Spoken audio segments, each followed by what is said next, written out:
എല്ലാവർക്കും ഒരു കൂടി ഡോണ കിച്ചണിലേക്ക് സ്വാഗതം. അപ്പം ഞാൻ ഇന്ന് തയ്യാറാക്കാൻ പോകുന്നത് തേങ്ങാക്കൊത്തൊക്കെ ഇട്ടിട്ടുള്ള അടിപൊളി ചിക്കൻ റോസ്റ്റാണ്. അപ്പോൾ ആദ്യമായിട്ട് കാണുന്ന എൻ്റെ കൂട്ടുകാരാണെങ്കിൽ നിങ്ങൾ സബ്സ്ക്രൈബ് ബട്ടൺ പ്രസ് ചെയ്യാൻ മറക്കരുത്. തൊട്ടപ്പുറത്ത് ബെൽ ബട്ടൺ ഉണ്ട്, അത് ക്ലിക്ക് ചെയ്യുമ്പോൾ ഓൾ കിട്ടും. ഞാൻ ഇടുന്ന വീഡിയോസൊക്കെ എനിക്ക് നോട്ടിഫിക്കേഷനായിട്ട് മൊബൈലിൽ കിട്ടും. 1 കിലോ ചിക്കൻ നന്നായിട്ട് കഴുകിയിട്ട് ക്ലീൻ ചെയ്ത് വെച്ചിരിക്കുകയാണ്. പിന്നെ ഇതിലേക്ക് വേണ്ടിയത് 20 ചുവന്നുള്ളി വേണം, ഒരു മീഡിയം സൈസ് ഇഞ്ചിയും 6 വെളുത്തുള്ളിയും വേണം. നീളത്തിലാണ് ഞാൻ കട്ട് ചെയ്തിരിക്കുന്നത്. പിന്നെ 2 സവോള സ്ലൈസ് ആയിട്ട് കട്ട് ചെയ്തിട്ടുണ്ട്. പിന്നെ 5 പച്ചമുളക്, ഒരു തക്കാളി ചെറുതായിട്ട് കട്ട് ചെയ്തിട്ടുണ്ട്. തേങ്ങാക്കൊത്ത് ഞാനൊരു 1/4 കപ്പ് തേങ്ങാക്കൊത്താണ് എടുത്തിരിക്കുന്നത്. ആവശ്യത്തിനുള്ള കറിവേപ്പില വേണം, കറിവേപ്പില നന്നായിട്ട് വേണം. പിന്നെ ഇതിലേക്കുള്ള മസാല ചേർക്കേണ്ട സമയത്ത് ഞാൻ പറഞ്ഞു തരുന്നതായിരിക്കും. പിന്നെ ഗരം മസാല ആ സമയത്താണ് പൊടിച്ച് ചേർക്കേണ്ടത്. അപ്പൊ വീഡിയോ നിങ്ങൾ സ്കിപ്പ് ചെയ്യാതെ പൂർണ്ണമായിട്ട് കാണുക. അപ്പൊ നമുക്കിതെങ്ങനെ തയ്യാറാക്കുന്ന നമുക്ക് നോക്കാം. ഒരു കടായി അടുപ്പത്ത് വെച്ചിട്ട് ഒരു 2 ടീസ്പൂണോളം വെളിച്ചെണ്ണ ഒഴിച്ചു കൊടുത്തിട്ടുണ്ട്. വെളിച്ചെണ്ണയിൽ ഉണ്ടാക്കുന്നതാണ് ഈ ചിക്കൻ കറിയുടെ ടേസ്റ്റ്. എണ്ണ ചൂടായി വരുമ്പോഴത്തേക്ക് ഞാനൊരു 1/2 ടീസ്പൂണോളം പെരുംജീരകം ചേർക്കുവാണ്. പെരുംജീരകം ഒന്ന് പൊട്ടണം. തേങ്ങാക്കൊത്ത് ചേർക്കുവാണ്. പിന്നെ കുറച്ച് കറിവേപ്പിലയും കൂടെ ചേർക്കുവാണ്. വെളിച്ചെണ്ണയിൽ ഈ തേങ്ങാക്കൊത്ത് ഈ കറിവേപ്പില മൂക്കുന്നത് നല്ല ഒരു മണമാണ്. ജസ്റ്റ് ഇതിന്റെ തേങ്ങാക്കൊത്തിന്റെ ഒന്ന് കളർ ചേഞ്ച് ചെയ്താൽ മതി. ഇനി ഇതിലോട്ട് പച്ചമുളക് ചേർത്ത് കൊടുക്കുവാണ്. ഇഞ്ചി വെളുത്തുള്ളി, പച്ചമുളക് ഞാൻ നീളത്തിലാണ് കട്ട് ചെയ്തിരിക്കുന്നത്. അതേപോലെ ഇഞ്ചി വെളുത്തുള്ളി നീളത്തിലാണ്, വളരെ സ്ലൈസ് ആയിട്ട് കട്ട് ചെയ്യാനായിട്ട് പ്രത്യേകം ശ്രദ്ധിക്കണം. ഒന്ന് വരച്ചട്ടെ. അതേ നമ്മൾ ഇട്ടിരിക്കുന്ന ഇഞ്ചി വെളുത്തുള്ളി ഒക്കെ നന്നായിട്ടൊന്ന് വഴഞ്ഞിട്ടുണ്ട്. അരിഞ്ഞു വെച്ചിരിക്കുന്ന ചുവന്നുള്ളി ഞാൻ 2ആയിട്ട് കട്ട് ചെയ്തിട്ടുണ്ട്. പിന്നെ സവോള വഴറ്റാനായിട്ടുള്ള ഉപ്പും പിന്നെ കറിലേക്കുള്ള ഉപ്പും നമുക്ക് ചേർത്ത് കൊടുക്കുന്നതാണ്. നന്നായിട്ടൊന്ന് മിക്സ് ചെയ്യുക. സവോള നന്നായിട്ടൊന്ന് വഴണ്ടി കിട്ടണം. അപ്പൊ നമുക്കിതൊന്ന് അടച്ചു വെക്കാം. അപ്പൊ നമുക്കൊന്ന് ഇടയ്ക്കൊന്ന് മൂടി തുറന്ന് നമ്മൾ ഇളക്കി കൊടുക്കാം. തീ വളരെ ലോ ഫ്ലെയിമിൽ ആക്കിയിട്ട് ചെയ്താൽ മതി. സവോളയും വെളുത്തുള്ളിയും എല്ലാം നന്നായിട്ടൊന്ന് വഴണ്ടിട്ടുണ്ട്.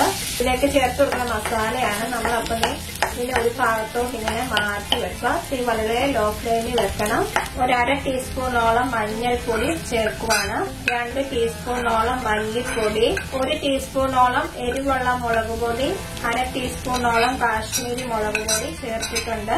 അവരോട് എരിവിനനുസരിച്ച് പച്ചമുളകും മുളക് പൊടിയൊക്കെ ചേർക്കുക. പിന്നെ ഒരു 1/2 ടീസ്പൂണോളം കുരുമുളക് പൊടി ചേർക്കുക. അപ്പൊ തീ വളരെ ലോ ഫ്ലെയിമിലാക്കിയിട്ട് നമ്മുടെ പൊടികളൊക്കെ നന്നായിട്ട് മൂത്തിട്ടുണ്ട്. ഇത് നന്നായിട്ട് യോജിപ്പിക്കുക. 2 ടീസ്പൂണോളം വെള്ളം ഞാനൊന്ന് ചേർത്തിട്ടുണ്ട്. തക്കാളി ചേർക്കണം. ലോ ഫ്ലെയിമിൽ തന്നെ ഇരിക്കാനായിട്ട് ശ്രദ്ധിക്കുക. കുറച്ച് കറിവേപ്പില ചേർത്ത് കൊടുക്കുക. കറിവേപ്പില നന്നായിട്ട് വേണം.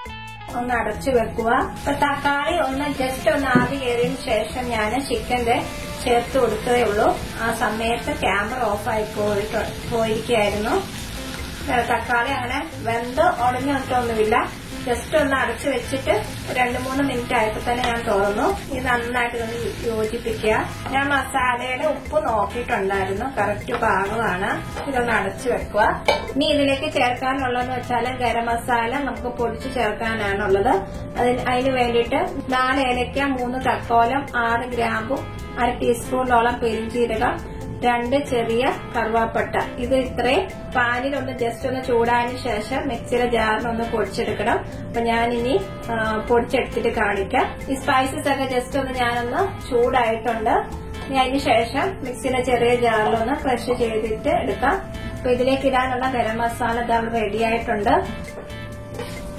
ഇപ്പൊ 4 മിനിറ്റ് ആയിട്ടുണ്ട്. ഞാൻ ഇതൊന്ന് മൂടി തുറന്നിട്ടുണ്ട്. അപ്പൊ ചിക്കനിലേക്ക് നിന്ന് വെള്ളമൊക്കെ ഇറങ്ങിയിട്ടുണ്ട്. ഇതിലേക്ക് ഞാനൊരു 1/4 ഗ്ലാസ് വെള്ളം കൂടി ചേർക്കുവാണ്. അടച്ചു വെച്ചിട്ട് ചിക്കൻ വേവിക്കണം.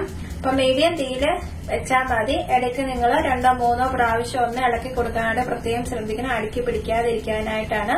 അപ്പൊ ഞാൻ 5 മിനിറ്റ് ആയിട്ടുണ്ടായിരുന്നു. അതുപോലെ നമ്മുടെ കളറൊക്കെ കണ്ട നല്ല അടിപൊളി മണമാണ്. ഞാനൊന്ന് നോക്കട്ടെ ചിക്കൻ വെന്തോ. നമ്മുടെ ചിക്കൻ വെന്തിട്ടുണ്ട്. നമുക്ക് ഇതിലോട്ട് ചേർക്കാനുള്ളത് പൊടിച്ചു വെച്ചിരിക്കുന്ന ഗരം മസാല, കറിവേപ്പില, ഇത് ഞാൻ ജസ്റ്റ് ഒന്ന് കത്തി പൊത്തി ഒന്ന് വെക്കുവാണ്. ഞാൻ എല്ലാം നന്നായിട്ടൊന്ന് കൂട്ടി ഇളക്കുവാണ്. ഇത് ചപ്പാത്തിക്കും പൊറോട്ടയ്ക്കും ചോറിനും ഒക്കെ വളരെ നല്ലൊരു കോമ്പിനേഷനാണ്. പത്തിരി ഒക്കെ നല്ലൊരു കോമ്പിനേഷനാണ്. ഈ തേങ്ങാക്കൂത്തൊക്കെ ഇട്ടുകൊണ്ടിരിക്കുന്നതുകൊണ്ട് വളരെ നല്ലതാണ്. സൂപ്പറാണ്. ഇതിന്റെ മസാലയൊക്കെ നല്ല ടേസ്റ്റാണ്. ഇപ്പൊ നമ്മൾ ഗരം മസാലയൊക്കെ ചേർത്തുകൊണ്ട് വളരെ നല്ല ടേസ്റ്റാണ്. ഇതിപ്പോ നിങ്ങളൊന്ന് ഇതൊന്ന് അടച്ചു വെച്ചിട്ട് ഒരു 15 മിനിറ്റിന് ശേഷം ഒന്ന് സെർവ് ചെയ്താൽ മതി. അപ്പോഴായിരിക്കും ഗരം മസാലയും കറിവേപ്പിലയൊക്കെ ഈ ചിക്കനിലേക്ക് യോജിച്ച് വളരെ നല്ല ടേസ്റ്റ് ആകത്തുള്ളൂ. നിങ്ങൾ ഒരിക്കലെങ്കിലും ഇതൊന്ന് ട്രൈ ചെയ്ത് നോക്കിയിട്ട് നിങ്ങൾ ഫീഡ്ബാക്ക് പറയാൻ മറക്കരുത്. നിങ്ങൾക്ക് എല്ലാവർക്കും ഇഷ്ടപ്പെടുമെന്ന് വിശ്വസിക്കുന്നു. ഇഷ്ടമായെങ്കിൽ ഷെയർ ചെയ്യാനും സബ്സ്ക്രൈബ് ചെയ്യാനും മറക്കരുത്. അപ്പൊ ഇതുപോലത്തെ നല്ല റെസിപ്പി ആയിട്ട് വരുന്നത് വരെ നന്ദി, നമസ്കാരം. Thank you.